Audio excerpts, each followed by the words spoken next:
네, 여러분 반갑습니다. 반갑습니다. 네, 화엄경 전 시간에 이어서 151페이지 보살이 이와 같이 계율을 수호할 때 여러 마왕이 아름다운 천녀를 수없이 데리고 와서 보살을 유혹하려고 하여도 그는 다음과 같이 생각합니다.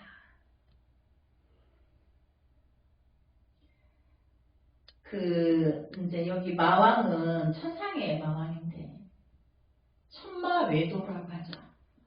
항상 바른 법을 소화하는데, 그 반대편에 서서, 법을 파괴하려고 해요.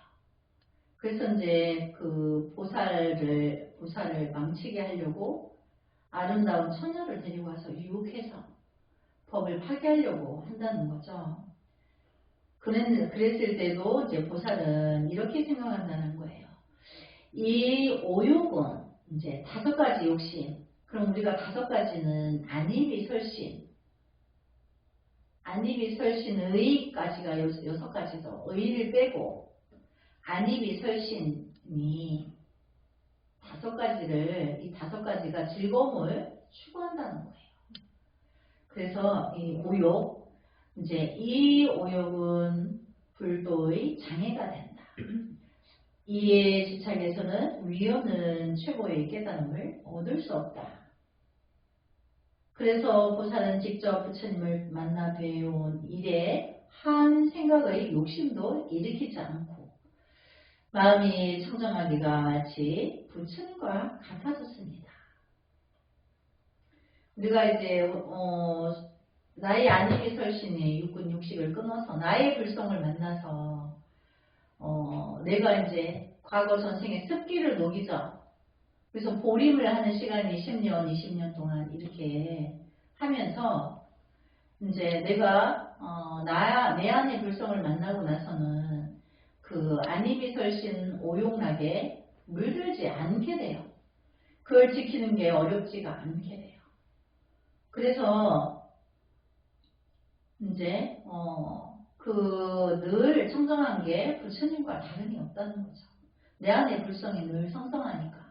그러니까 안이비설신이가 잠시 바람이 불어 일어나더라도 또 다시 평정을 해서 간다는 거죠. 그래서 그때 보살은 다음과 같이 생각합니다. 중생은 광야와 같은 생사 가운데서 오욕을 생각하고, 그러니까 우리는 중생의 병을 앓고 있는데 늘 안이비설신의 병을 앓고 있는 거죠.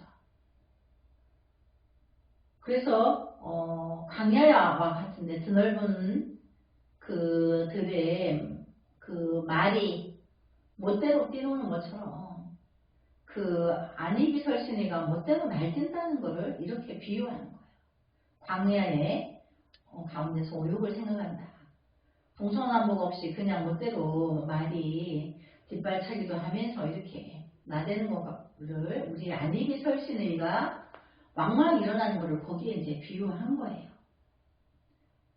그래서 중생은 광야와 같은 생사 가운데서 오욕을 생각하고 오욕을 즐기며 오욕에 집착하고 오욕에 헤매며 오욕에 침몰하며 오욕에서 빠져나올 수가 없다.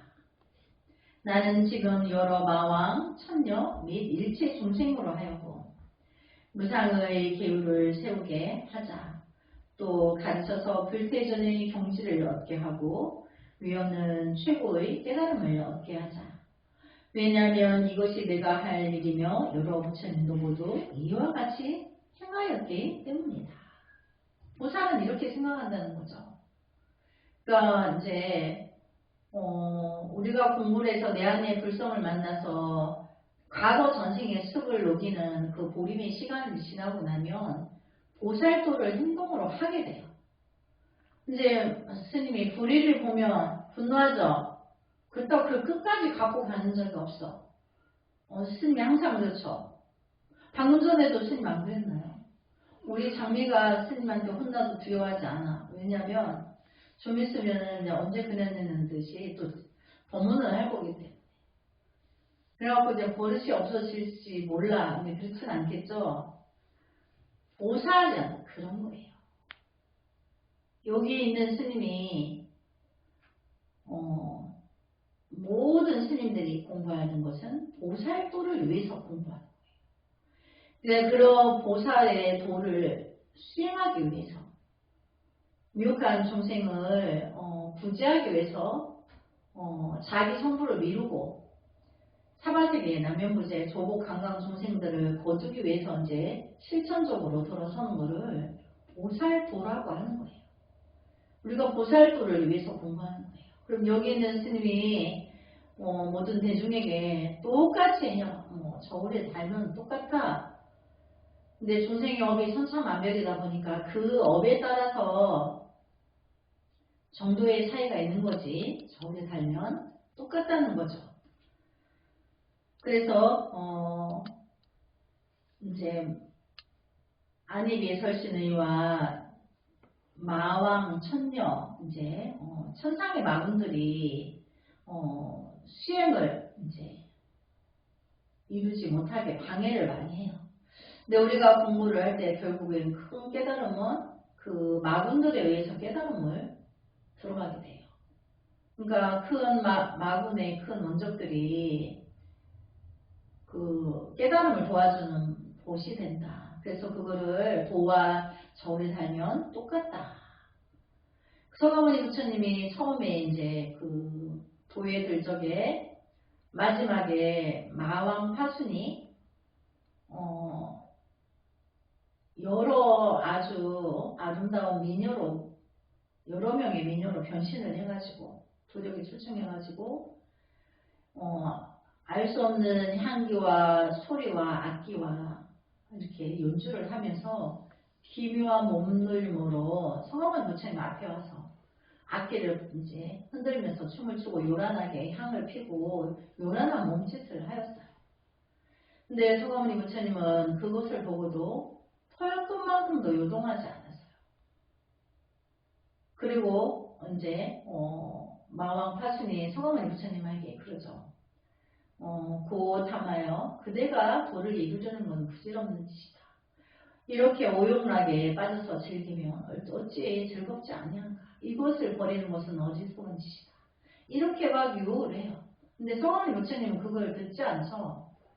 그렇게 해서 털끝만큼도 마음이 동요가 없으니까 아무리 해도 안 되는 줄 알고 이제 마왕 파순이 물러갔어요. 그래서 고요해지면서 첫 새벽에 별을 보면서 서가모니 부처님이 모든 걸 깨달았어요. 완전한 깨달음을 성취하게 돼서 이제 자기와 같이 수행하던 5 비구가 있어요. 그 인도의 녹야원이라는 거는 저 푸른 초원이에요. 그 저 푸른 초원에 수행하고 있는 그 5 비구를 먼저 제도를 해야 되겠다. 그래서 그 비구들을 찾아가요. 근데 5명이 우리하고 같이 수행하던 고타마가 저기 온다. 우리가 오면 아는 척 하지 말자. 우리 모른 척 하자. 말도 걸지 말자. 우리가 자리도 내주지 말자. 근데 5명이 각자 하지 말자 그랬어요. 그랬는데 서가모니 부처님이 점점 다가오자 자기도 모르게 고타마여 여기에 앉으십시오. 자리를 내주기도 하고 어떤 비구는 발도 씻겨주지 말자 이랬는데 이제 우리 존경의 대우로 이제 발을 씻겨주는 풍습이 있죠. 인도에는. 어떤 비구는 자기도 모르게 물을 떠다가 발을 씻겨주고 어떤 비구는 수건도 갖다 주고 어떤 비구는 이제 이렇게 건초를 다듬어가지고 여기에 앉으라고 이렇게 각자가 자기도 모르게 자기 그렇게 한 거예요. 그래서 서가모니 부처님이 5 비구에게 다가가서 그랬어요. 5 비구요. 그대들은 이제 나를 전에 알던 고타마가 아니다. 나는 이제 부처다. 그대들이 나를 그렇게 대해야 하느니라. 그러면서 사성제를 설하게 돼요. 인간은 고집멸도, 그래서 고통이 집착에서 오는 것을 끊으면 그게 멸이에요. 그러면 도를 이루게 된다. 그 사성제를 오비구에서 노경원에서 설하게 돼요. 그게 첫 번째 설법이에요. 그런데 이제 그 비구들이 이제 서가모니 부처님 제자가 되죠. 그래서 보살도에 이제 그 제자들도 보살도를 행해서 이제 우리가 서가모니 부처님 10대 제자는 무슨 존자라고 이름을 붙이죠. 다 아라님들이에요. 근데 그분들이 아라한과에 들면 보살도에 직입을 하게 돼요. 동시에. 그래서 아라한과를 이루지 못하면 보살도에 들 수가 없어요. 그래서 보살도에 들을 때는 자기 불성을 받기 때문에 끝없는 중생을 연민하는 그 미혹을 연민하는 마음만 커서 자기 선보를 하지 않아요. 그래서 부처의 모든 부처님들이 그 보살에게 모든 법을 다 전해줘요. 그럼 부처와 보살이 차별이 있느냐? 없어요. 공부를 안 해본 사람은 자꾸 차별해요. 며칠 전에 누구하고 통화하게 됐는데, 스님은 보살도를 하시는 거잖아요. 이제 그 보살이 생각하는 부처와 보살이 따로 있는 거예요. 그렇지 않다는 거죠. 왜냐하면 보살은 부처님 세계의 모든 진리를 중생에게 펼치기 때문에. 그래서 부처님 세계를 모르는 게 아니에요. 근데 중생들이 판별할 때는 이렇게 하죠. 아라한이 보살 세계를 모르고 보살이 부처님 세계를 모르는 줄 알죠. 그렇지 않아요. 보살 팔찌에 들면 모든 불보살님 세계를 다 알게 돼요. 부처의 경지에 바로 가기를 해요. 그러나 중생을 향한 연민이 커서 중생 부지의 행을 세계가 끝날 때까지 하지 않는 거죠. 성불을 미룬다는 거죠. 여기서도 이제 미혹한 중생들은 이제 이끌어서 계율을 가르치고 불태전의 경지를 얻게 하고 위없는 최고의 깨달음을 얻게 하자. 이제 중생을 그렇게 이끌어주자. 보살도는 이렇게 마음을 먹는다는 거죠. 왜냐하면 이것이 내가 할 일이며 여러 부처님도 모두 이와 같이 행하였기 때문이다. 모든 부처님들도 보살도를 행하고 계신 거죠. 현재에도. 그래서 온갖 법은 오망하고 진실하지 못하며 잠시도 머물러 있지 않고 견고하지도 못하다. 여기서 말하는 온갖 법이라는 것은 제법인 거죠. 중생세계의 제법. 불법을 말하는 게 아닌 거죠. 그 제법은 허망하고 진실하지 못하며 잠시도 머물러 있지 않고 견고하지 못하다. 그러니까 이 투팔식이 안이비설심이 전도망상이 잠시도 끊이지 않고 일어나고 멸하고 일어나고 멸하고 끝없이 이 쉬지를 못하는 게 중생의 병인 거죠. 그래서 그것은 마치 환상처럼 중생을 켜놓게 한다. 있는 것도 아닌 이제 환상이나 헛거를 보는 거죠. 모든 존재는 꿈과 같고 번개와 같이 무상한 것이라고 깨닫는 사람은 능히 생사를 헤아려 열반에 통달할 수가 있다. 우리 중생계는 다 부질없는 거예요. 알고 보면 있다고 할 게 없고 다 부질없는 거죠. 있다고 할 게 하나도 없는 거예요. 그냥 잠시 인연 따라 인위적으로 있는 거지 영원하지가 않기 때문에 그런 거예요. 그래서 이제 모든 존재는 꿈과 같고 번개와 같다. 또 우리 금강경에 보면 아지랑이와 같고 저녁 연기와 같고 아침 이슬과 같다. 꼭두각시와 같다. 물거품과 같다. 이렇게 돼 있죠. 그래서 그거를 받아들이는 거예요. 부질없다고 받아들이고 이제 안이비설신의 그 번뇌 끄달려 가지 않는 거죠. 그래서 그렇게 하는 사람은 열반에 통달할 수가 있다. 또한 번뇌를 극복하지 못한 중생으로 하여금 번뇌를 극복해 하고 고요하지 못한 중생들로 하여금 고요하게 하며 청정하지 못한 중생들로 하여금 청정케 하고 열반에 통달하지 못한 중생들로 하여금 열반에 통달케 할 수가 있다. 이것이 보살의 유익행입니다. 그러니까 보살이 가장 중요한 그 행위, 요체가 되는 것은 보살들이 안이비설신에 끌려다니지 않게 하자. 여기 스님이 말하는 것도 우리 개심종 개심사 개원목에서 공심이 나왔죠. 공심을 끝없이 펼쳐서 미륵부처님이 그 도량에 오시게 해라.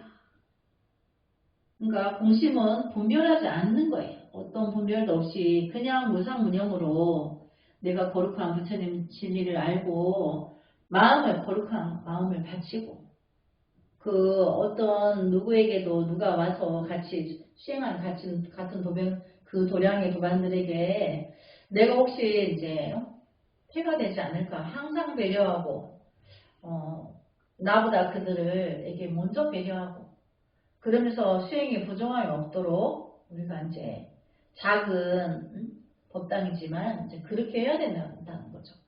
스님 며칠 전에 구미서 올 적에 그 개심종 개심사 집 열쇠를 가져왔어요. 가져오다 보니까 아하 오늘 일요일인데 일요일날 오는 사람이 100몇인데 돌아갈 수도 없고 뭐 새벽에 일찍 나오다 보니까 전화해서 뭐 열쇠가 없노라고 말할 수도 없고 그래서 스님이 이제 와촌에 대회사에 와서 일을 보다가 보니까 아니나 다를까 전화가 왔어요. 안에 계시냐고 전화가 왔어요. 거기 안에 계시냐고 전화 온 거는 열쇠가 없으니까 스님이 거기 개심사 안에 계시냐는 뜻이었죠. 그래서 스님 지금 새벽에 와촌에 왔는데 이쪽으로 오십시오 하니까 여기까지 올 시간은 안 되고 그래서 그분이 그냥 가셨어요. 아쉽게. 그러니까 그게 뭐죠? 벌써 폐를 끼친 거잖아요. 그 사람이 맘먹고 저기 가까이 있으니까 나 이제 얼른 1시간이라도 기도하고 가야지 이랬는데 열쇠가 없어서 못 들어갔어요. 근데 그런 일이 이제 생기면 안 되는 거죠. 법당문을 열었는데 열쇠를 가져와서 부처님 광명을 그거를 부처님 광명을 저해한다 그래요. 여기 이제 절에 부처님을 이렇게 모셔놓고 문을 닫아놓으면 안 되는 거예요. 여기도. 근데 스님이 이제 어쩔 수 없어서 또 관리를 하는 목적으로. 예전에는 스님이 이제 여기 비올 때는 여기 앞에 문을 열어놓고 바깥에 문을 잠그고 그럼 바깥에서라도 참배하라고 그랬어요. 그래서 이제 어디 갔다 오면 할 수 없이 문을 잠그고 가야 되는데 유리문 안으로 돈을 많이 넣어놨더라고요. 그래서 누가 참배하고 간 거예요. 바깥에서. 그만큼 법당문이 항상 열려 있어야 되는데 어쩔 수 없이 잠금을 하다 보니까 그런 일이 생기는데 본래는 해 뜨면 부처님 법당이 열려져 있고 해가 지면 법당문을 닫을 수 있는 거죠. 그래서 절대로 그렇게 하면 지옥종자가 된다 경전에 분명히 나와 있어요. 나와 있는데 스님이 이제 상자가 없다 보니까 두 군데를 왔다 갔다 하다 보니까 한쪽은 문이 닫혀 있게 되죠. 그래서 스님 역시도 죄를 지어가면서 이제 부처님 법을 펼친다고 하면서 모순이 있죠. 완벽하지 않다 보니까. 그래서 이제 스님의 입장이 이러한 부분에 항상 서로 먼저 마음을 보태서 스님이 이쪽 절에 계시면 제가 저쪽 절에 법당문을 열고 있을까요? 이제 서로 이 커뮤니케이션이 돼야 되는 거죠. 그런 부분들이 원만하게 돼야 되는 거죠.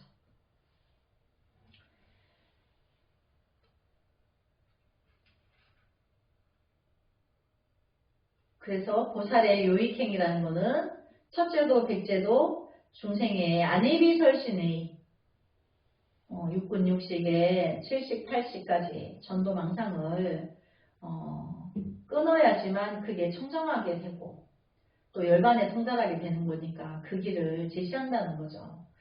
그래서 불자여 세 번째로 보살의 무의 한 행위란 무엇입니까? 보살은 항상 인내의 법을 행하고 스스로 겸손하고 남을 공경하며 온유한 얼굴로 상냥한 말을 쓰고 스스로 해치지 않고 남을 해하지도 않으며 항상 다음과 같이 생각합니다.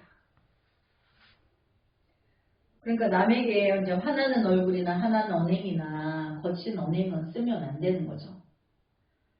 그래서 항상 겸손하고 남을 공경하며 온유한 얼굴로 상냥한 말을 쓰고 이제 스스로를 해치지 않고 자기 자신을 절대로 해치지 않아야 되고 남도 해하지 않아야 되는 거죠. 그래서 항상 다음과 같이 생각합니다. 나는 항상 중생을 위하여 법을 설하고 모든 악을 떠나게 하자. 즉 탐욕, 노여움, 어리석은 마음, 교만심, 어지러운 마음과 질투심을 떠나게 하여 큰 지혜 속에서 안온하게 하자. 보살이 이와 같이 인내의 법을 완성하면 예컨대 수없는 중생이 나쁜 소리를 내어 보살을 욕하고 헐뜯고 또한 여러 무기로서 박해를 가하더라도 보살은 언제나 다음과 같이 생각합니다. 만약 내가 이 고통으로 해서 노여운 생각을 일으킨다면 나 스스로 번뇌를 극복하지 못하고 고요하지 못하고 진실하지 않으며 자기 몸을 내쳐가는 것이 될 것이다. 하물며 어떻게 남으로 하여금 환희의 마음을 일으켜 망집에서 빠져나오게 할 수 있겠는가. 이제 보살이 그렇게 생각한다는 거죠. 내가 보살도에 온화한 얼굴로 평화스러운 언어를 써서 중생을 연민하는 이제 마음으로 탐욕이나 노여움이나 어리석은 마음이나 교만심이나 어지러운 마음과 질투심이 안 나오게 중생을 이끌어줘야 되는데 내가 그것을 이제 완성하면 모든 사람들에게 그렇게 해야 됩니다. 1000번 만번 똑같이 그렇게 하는 것이 완성한 거죠. 그렇게 하면 이제 예컨대 수없는 중생이 나쁜 소리를 내어 보살을 욕하고 헐뜯고 또한 여러 무기로서 박해를 가하더라도 보살은 언제나 다음같이 생각합니다. 그러니까 여러 이제 마군의 무리들이 해하려고 해도 이제 보살은 이렇게 생각한다는 거죠. 만약 내가 이 고통으로 해서 노여운 생각을 일으킨다면 보살이 나를 이제 악의적인 부분으로 해하려고 해서 내가 화를 낸다면 나 스스로 번뇌를 극복하지 못하고 고요하지 못하고 진실하지 않으며 자기 몸을 내쳐가는 것이 될 것이다. 하물며 어떻게 남으로 하여금 환희의 마음을 일으켜 망집에서 빠져나오게 할 수 있겠는가. 그러니까 내가 내 마음을 다스리지 못한다면 남이 집착으로 그 오욕의 집착으로 망집 그 망집이라 이제 거짓 망자를 써서 헛된 거라는 거죠. 그 통팔식의 헛한 집에서 어떻게 꺼내실 수 있겠느냐. 내가 나를 다스리지 못한다면 그 말인 거죠. 그래서 또한 보살은 다음과 같이 생각합니다. 나는 아득한 옛적부터 여러가지 고뇌를 받았다. 그러므로 스스로 마음을 가다듬어 스스로 번뇌를 극복하자. 왜냐하면 나는 위없는 법에서 안주해야 하기 때문이다. 그 위없는 법이라는 것은 부처님의 진리를 말하는 거죠. 부처님의 진리 안에서 내가 부처로서 보살행을 하는데 중생들이 미혹해서 악업으로 나에게 악으로 나를 공격하여 올 때 내가 거기에 화를 내고 한다면 내 마음을 다스리지 못한다면 나는 미혹한 사람을 해줄 수 있는 능력이 없는 거다.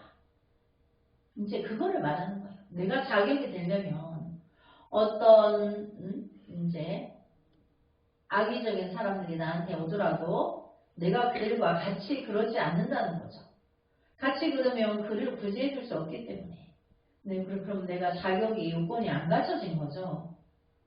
그래서 이제 우리가 보살도를 공부하는 불자님들은 항상 내가 화내는 거를 부끄러워해야 돼요. 화는 왜 내죠? 집착해서 내죠. 집착해서 탐진치가 오는 거예요. 집착이 있어서 탐하는 마음을 냈는데 그게 성취되지 않을 때 화를 내는 거죠. 진노. 근데 그 화내는 것은 결과적으로 어리석은 결과를 오게 한다. 화내는 것은. 그래서 중생을 제도할 때 어떤 불이 보거나 어떤 그런 부분이 있을 때는 큰 소리로 옳고 그름을 평정을 해라. 근데 그렇게 큰 소리를 내는 거는 의도적으로 그런 거예요. 내가 안에서 내가 화가 나서 그러는 게 아니고 의도적으로. 나는 내 안에서는 화가 안 나. 근데 중생을 다루려니까 야단을 해야 되니까 큰 소리로요. 목소리를 크게 내서 다잡아라. 이렇게 중생 제도법에 있어요. 그러니까 보살이 어떤 미혹한 일을 볼 때 그 사람이 잘못됐을 때 그렇게 하면 안 되고 왜 그렇게 하느냐 이제 고함을 지고 소리를 지르더라도 그렇게 말하는 속에서는 화가 없어요. 아 이렇게 해야 되니까. 그럼 의도적인 거죠. 화를 내서는 제도가 되지 않기 때문에 그래요. 화를 내가지고 그럼 어떻게 화내면 어리석은 결과가 온다 그랬죠. 그럼 이제 오지마. 안 봐. 나도 스님한테 안 올 거예요. 뭐 절이 뭐 여기밖에 없나. 뭐 스님은 아이고 그래 너 안 와도 돼. 뭐 사람이 너밖에 없느냐 이렇게 되면은 보살도에 어긋나는 거죠. 그래서 이제 공부를 먼저 앞서서 했는 사람은 항상 공부를 나중에 했는 사람에게 늘 배려해야 돼요. 늘 잘 못하니까 늘 부족하니까 당연하니까. 그리고 나도 과거에 그 길을 지나왔어요. 분명히 나도 과거에 그랬어. 그러니까 그 사람이 그러는 거는 우리가 공부할 때 벌써 국민학생부터 그랬죠. 내가 6학년이 되니까 5학년 아이들이 다 내 눈알로 보이죠. 내가 그만큼 지나왔기 때문에. 그래서 용서하는 마음이 생기는 거예요. 배려하고. 근데 이제 나보다 뭐 학년이 높은 뭐 동급의 6학년이나 중학교생이 뭐 나한테 잘못한다. 형이 나한테 잘못하면 용서가 안 돼. 동생이 잘못하면 용서가 되는데 왜 형이 잘못하면 형이 어떻게 나한테 그럴 수 있어? 어른이 어떻게 저렇게 할 수 있어? 이렇게 이제 나보다 윗사람에게 화를 내죠. 그래서 우리는 항상 우리가 공부를 먼저 한 사람이 아직 이제 막 들어온 사람에게 늘 배려를 해야 된다는 거죠. 그래서 또한 보살은 다음과 같이 생각합니다. 나는 아득한 인적부터 여러 가지 고뇌를 받았다. 그러므로 스스로 마음을 가다듬어 스스로 번뇌를 극복하자. 왜냐하면 나는 위없는 법에 안주해야 되기 때문이다. 그러니까 우리가 지나온 시간 속에서 스님을 뭐 이제 만나지 공부한 지 10년 된 사람이 10년 된 사람이 다 차별이 있어요.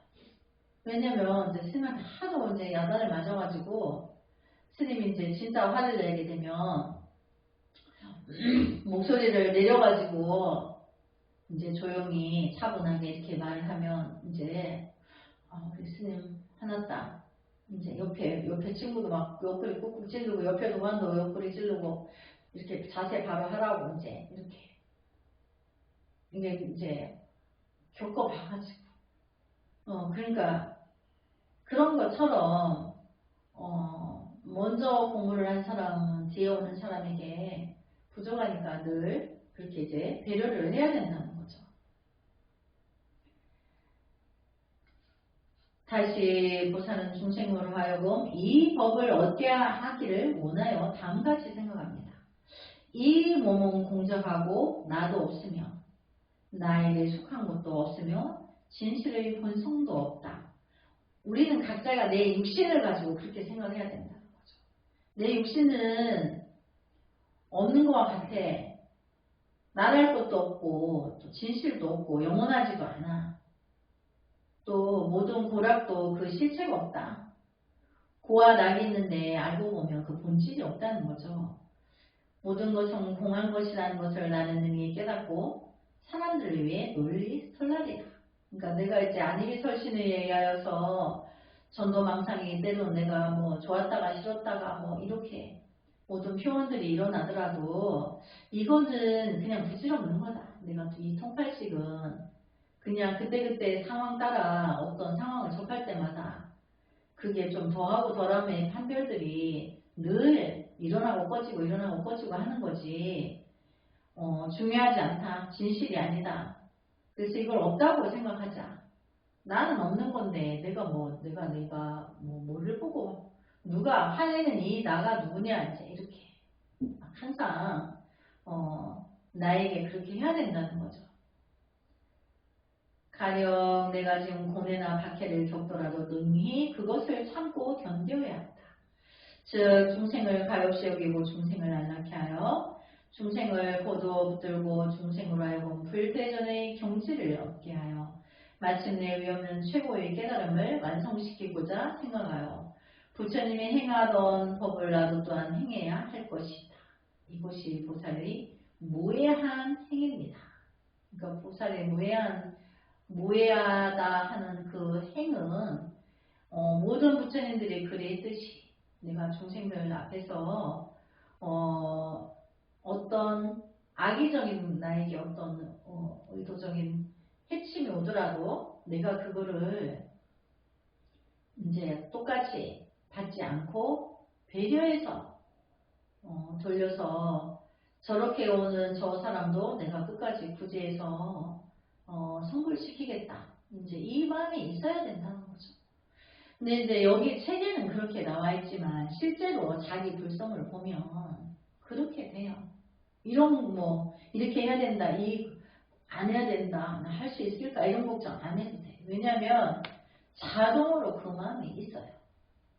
그래서 누가 나에게 칼을 들이대서 전 재산을 내 나라에서 줬는데 목숨까지 해하여서 목숨까지 달라하면 기꺼이 가져가게 하면서도 내가 숨이 떨어지는 순간에도 자식과 같은 마음이 있어서 저가 미혹해서 이러니까 이 사람이 죄를 내가 갚게 해달라. 이 마음으로 숨을 거둔다는 얘기죠. 그게 보살이에요. 그러니까 보살은 늘 목숨을 바치죠. 중생 구제를 위해서. 정말로 목숨을 바치는 거예요. 그러니까 따라야 되는 거죠. 스님이 이제 이렇게 길을 갑시다 하면 나는 그냥 스님이 길을 가지해서 따를 뿐이지만 사실은 스님께서는 목숨을 주신 거다. 내가 안 갈 이유가 없지 않느냐. 이렇게 그 대자대비한 마음 나는 아직 맛보지 못했으나 스님께서 그 진실을 맛보았기 때문에 나는 스님을 속여도 스님은 나를 속이지 않을 것이니 내가 이 진리를 받들어서 부처님 법이기 때문에 받드는 거죠. 스님 인간을 받드는 게 아니에요. 부처님 진리를 받들고 가는 스승이니까 내가 마음에 나도 받든다는 거죠. 그래서 스승과 제자의 인연은 목숨 걸고 업을 소멸해서 나를 뛰어넘게 하는 더 큰 스승이 되게 하기 위한 길을 가는 거예요. 근데 거기에 목숨을 안 바치고 그 일이 일어나겠어요? 절대 안 일어나죠.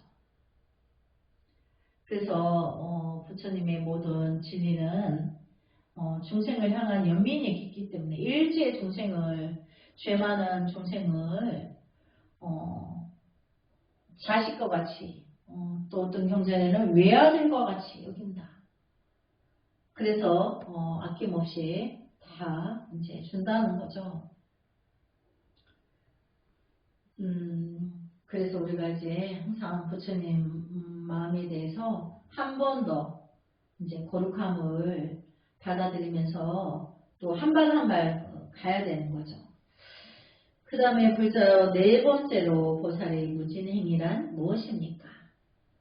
보살은 항상 많은 노력을 하고 정진을 행합니다. 보살은 오욕 때문에 마음이 산란해지거나 노여움, 어리석음, 교만, 질투, 원망 때문에 본내하는 일이 없습니다.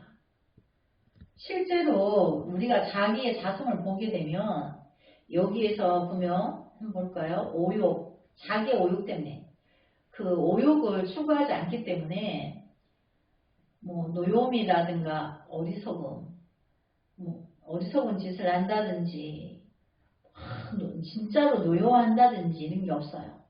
그 다음에 교만하고 질투하고 원망이나 이런 게 없어요. 그거는 안이비설신의 통팔식의 전도망상이죠. 중생이라는 얘기죠. 불성을 보기 전까지 중생의 짓을 하는데 자기 안에 불성을 만나는 순간부터는 그 짓을 안 해요.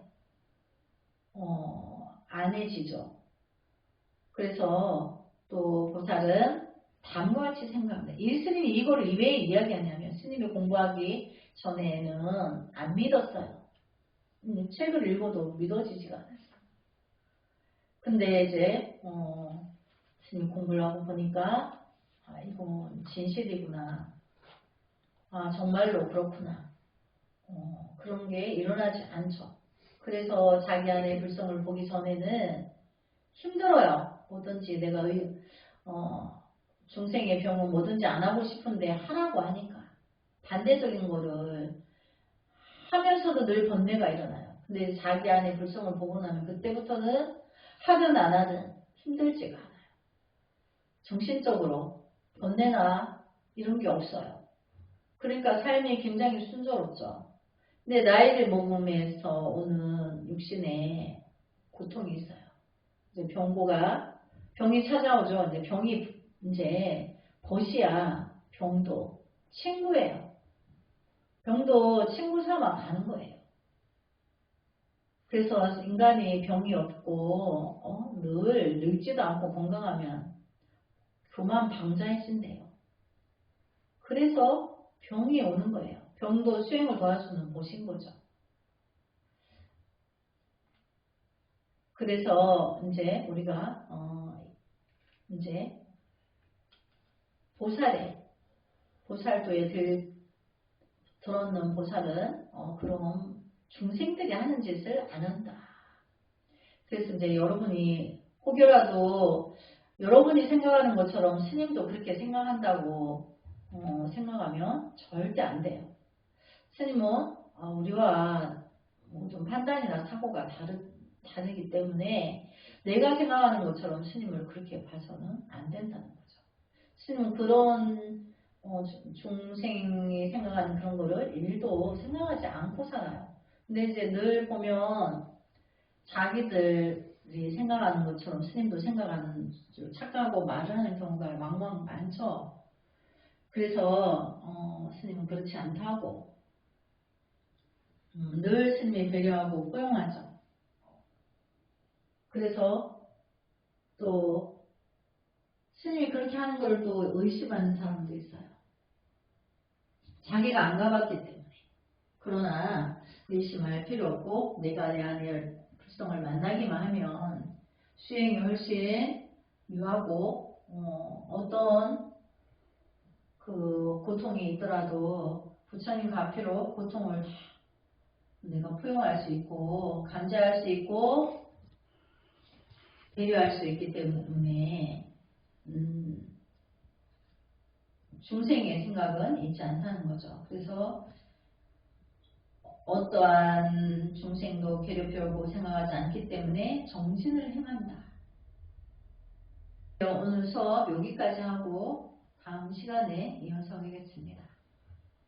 나무 서가모님을 성불하지 않겠습니다. 선물하지 않겠습니다. 않겠습니다.